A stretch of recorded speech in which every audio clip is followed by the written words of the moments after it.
In motion is Sewell. Goff to throw. Wants to throw it to Sewell. He caught it! Boy, Sewell with a first down!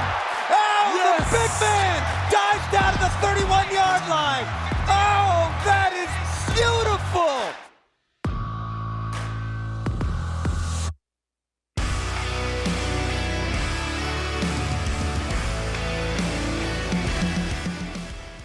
Welcome to the Twentyman in the Huddle podcast, presented by Microsoft, the post-game edition. Week 17 now. 17 already. PJ Clark joining me, as he always does, here in the press box of Ford Field. And, boy, that was a fun one to watch, Peach. I mean, that was a butt-kicking.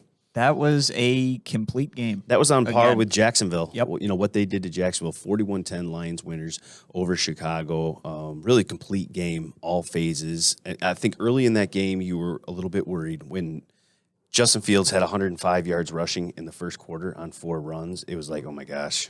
That was a lot. This is Carolina all over again.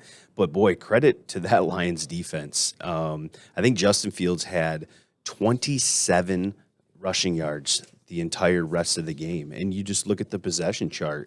They allowed a touchdown and a field goal early. And then it was punt, fumble, interception, punt, turnover on downs, punt. I mean, that they didn't score after the first quarter. That defense really stepped up and played well. And then, obviously the offense just keeps doing what they're doing. I mean, Jared Goff is playing so well right now. Yeah. I mean, he is. I think it was maybe lost in that debacle last week that Jared threw for 355 yards and 3 touchdowns in that game. Yep. I mean, that would have been a complete blowout in Carolina if not for Jared Goff. And so, he steps into the game today, is cool, calm, 21-29, 255, 3 touchdowns, no interceptions. Hasn't thrown an interception, Peach, since November 6th against Green Bay. I think it's 290 passes.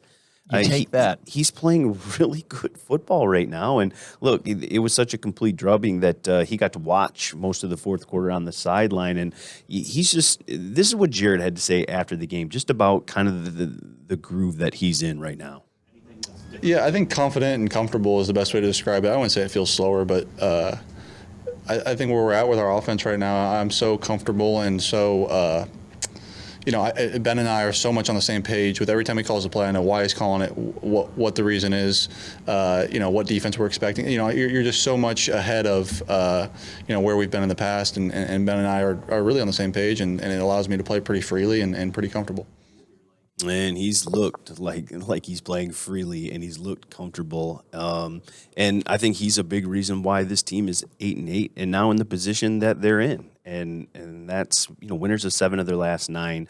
Peach are 8-8, and now they have a chance to go to Green Bay and potentially, earn themselves a playoff spot. And at 1-6, I don't think either of us could have honestly said we thought that this would be a Week 18 scenario or Week 18 possibility. No, and this is just battled back. I mean, to go 6-2 down this, or 7-2 down this stretch, it is an amazing turnaround by all 3 phases, and the defense, there have been blips on both sides across the way. The offense has, like the Jets game, the offense did not play well. The defense picked up the slack. The turnovers early on offense, even though when they were playing well, they had some critical turnovers that were the difference in some games. And you look at that Seattle game, which obviously Seattle is very much in the picture. That's the team the Lions are looking at and competing for that last spot. But, I mean, you're not seeing a 45-42 game the way the Lions defense is playing right now. And I think that is the biggest reason, why the Lions are in the position they're in. And it's just fun. It's fun. It's fun covering meaningful football games in the month of December that shift over into the new year in January. And, I thought it was really cool. The Lions played kind of a mashup video at the end of the game. Shout out Joe Marchert. Joe, nice job with the video. Yeah, and it was kind of just, where they were at 1-6 and how they've battled back. And it used that Dan Campbell quote that ended Hard Knocks about the Detroit Lions can and will. Yep. And 66,169 people that pretty much stayed till the end of the game, all stood up. And there's Taylor Decker said after the game that it kind of gave him goosebumps, watching that and getting the reaction. But it's been fun. And to put themselves in this situation, Dan Campbell talked about it after the game, just how fun this has been. And look, if they win in Green Bay or not, if they get into the playoffs or not, I think this has been really important for this young football team to get a taste of this. And Dan talked about it after the game too, about now the expectations raise. Now you've done this. You've proven you can be in the conversation late in the season. Now it's about winning the division. Having these fans get to do this in a home playoff game. Yeah. And I thought it was really good that Dan Campbell talked about that and realized that those are the expectations now. Obviously, this isn't done yet. They've got one more and hopefully, at least one after that. But they realize that now what they've done to finish the season, the expectations are much higher going into 2023. And I think it's good to be open about that. That is your public plan now, going in with 2 first-round draft picks and a lot of cap space and 2 second-round draft picks and all of this ammo that you have. You are building a playoff roster, whether you make it this year or not. That is the goal, and that is the outset. So maybe do you swing a trade for more veteran help? Do you need some more young guys, or do you need a veteran presence that can shore up a defense or something like that? Or, you have all of this ammo to just make the team that much better, a team that's playing incredibly well right now. And they're playing incredibly well on offense. And I think this is a different offense when DeAndre Swift does what he did Sunday. This is what we've been waiting for. It's what we've been waiting for. And look, he's dealt with injuries, but he topped over 100 yards, scrimmage yards for the first time. I think it was Jacksonville was the last time he's done that. Look, he had a couple touchdowns, 1 running, 1 receiving. He had some sick video game spin move plays. The 3rd and 18 where he gained the first down, and he just he had somewhere he just turned the corner and he just shot out of a cannon. And it's different when he's like that, and they get big runs and big passes because he's such a matchup mismatch for them. It's a whole different ball game. And then you saw what Jameson Williams can do too when he gets in space. They threw him the football 3 times. He didn't catch one, but that reverse was a 40-yard reverse into space. You saw the speed. They scored 2 plays later. He gets him down to the 8-yard line with that play. And so it was funny. Dan Campbell joked a little bit about, the Swift and Williams performance after the game. I thought it was pretty funny. We share it with you guys. It's proud of the old line. It's proud of Jamaal. Swifty came to life, man. Watching Swifty, that's like being out in the desert with nothing to drink, and there's that water that you just found. It was great. It was great to see him, and he was feeling it. He's like a candy bar in the desert. But I wouldn't eat until I got that drink of water because my mouth would be dry. But it would be soon to follow. Yeah, it was great, and we wanted to see him. We had something up for him last week too, and we just never got to it. The flow of the game, we tried to get him a screen early. Didn't work out, and so to get him that one with a little bit of space, and you see him turn up, and it's, you can see that speed. So that's good to see. Get him a little more involved, and there again, man, the more that he does every week, and the more that timing gets developed, and just, man, him going. And I tell you what, he's hungry now. Like he goes. He works hard in practice. He wants to know what he needed to do or what. He's very coachable, and so he's only gonna continue to do this. And that's great to hear. And I tell you what, Dan Campbell after this win was a quote machine. He was a writer's dream. He was ready. He was great. He was ready. He was born for the meaningful press conference. He had a bunch of them, and he was great. And look, he should be excited, and he should have been relaxed and fun because this team's 8-8. And now they head to a monster matchup next week in Green Bay with potentially everything on the line. So, how fun is that? And how fun is it to be watching guys like DeAndre Swift and Jameson Williams be a big It's part fun of that. to watch Jamaal, too. Jamaal was great, too. When Jamaal breaks off a 58-yarder like that, I mean, you are in business at that point. And what a great... He's 994 yards. So I think his career high was 601 last year. So he's got 994 yards and 15 touchdowns. He's 6 yards shy of 1,000. And guess where he gets to go next week? That's awesome. He started his career where he played 4 seasons in a team that didn't want him. It's not like Jamaal Williams wanted to hit free agency and come to Detroit. Green Bay didn't want him anymore. They drafted at running back. They moved on. Yeah. And so to potentially get 1,000 yards in that stadium against his old team, and he's 1 touchdown shy of tying Barry Sanders' single season touchdown mark of 16. He's been a great story too. This offense has been a terrific story all season long. But I think we got to touch on the young defensive guys as well. I mean, James Houston has played in 6 games. Peach, he's got 8 sacks. He leads all rookies. It's absurd at this point. He had 3 sacks against Chicago, and it's not like he destroyed the left tackle and threw him in to Justin Fields. He got Justin Fields down in space, which not a lot of guys can do. I mean, he showed power, he showed twitch, he showed bend. The full arsenal was on display. Where he came out of coverage. He dropped back and saw Fields just rolling to the left, and then was just a man on a mission and beelined right for him and took him down in space at the sideline, just held him until Benito Jones came and kind of cleaned up the mess. I mean, just did exactly, because, I mean, we saw it in the first quarter, especially. Fields turns that corner. He's gone 60 yards in a second. But not for James Houston. It's not. Boy, that young man has come a long way, from being on the practice squad the first half of the season. Even from rookie camp, I mean, working as just a stack linebacker and going back and forth and switching in college and switching here. And they might have something with him. Credit to Dion, credit to everybody here to just realize that guy is an edge rusher and a really good one at that. A really good one. So his 3 sacks, and then Aidan Hutchinson. That guy is also a good edge rusher. James Houston has 8. Aidan Hutchinson has 7.5 after Aidan got a half sack. First rookies to ever have 7+ sacks. A rookie duo to ever have 7 sacks in the season.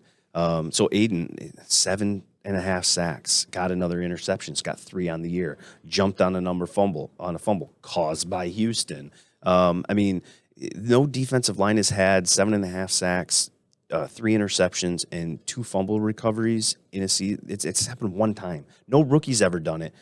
Richard Dent is the only guy who's ever had a line like that, and he's a pretty good player to be in. I mean, the production is terrific, and then you had Josh Paschal get his first sack and then get his second sack, and so I think the rookies combined for 5.5 sacks in this game. And if you count Melifonwu, I think Melifonwu had a half sack, so it was 6 total from the rookies. But those defensive linemen in particular, the forced fumble, like you mentioned, the fumble recovery, the intercept, just getting that kind of production from those young guys just bodes so well for the future. And look, obviously, they need help on defense. Yeah. They need to add some pieces to this defense. Even though they played really well, you just look at the numbers statistically throughout the year, they need some help there. But I think it's a great sign that these young guys are as productive as they are this early in their career. And I think it's two notes from me on the young, especially the edges. One, James Houston playing on first down today a lot, which is not something we had seen recently. He was kind of just like a sub-package third down specialist guy. But I think you're seeing that role expand. He was on the field a lot today to start a lot of series because they know at this point that he is such a weapon, and it is advantageous to have him on the field in all passing downs, not just third. Get him on the field as much as possible.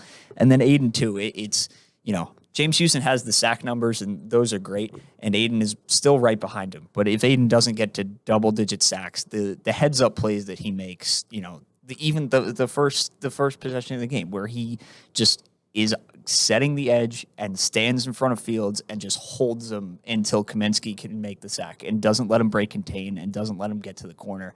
I mean, those are just the innate instincts that Aidan has.